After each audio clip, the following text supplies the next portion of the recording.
This has really added to my setup, and it's changing a little bit my approach.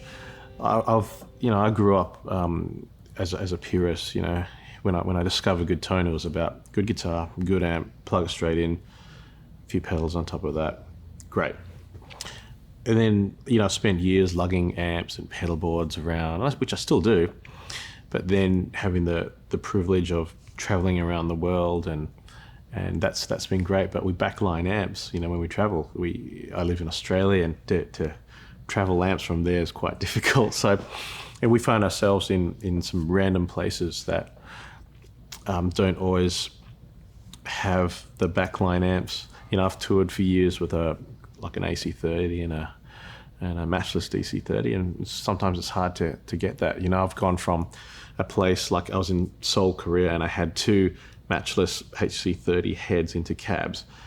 Ran in stereo, the biggest sound in the world. And I was like, oh my gosh, this is amazing. I traveled over the Yellow Sea into Beijing and found myself with this a PV Bandit that had half the knobs not working, they're all crackling, and a Fender FM solid state thing, which, look, it wasn't the matchless stack. So the way the Kemper's really added to my rig is it affords me consistency.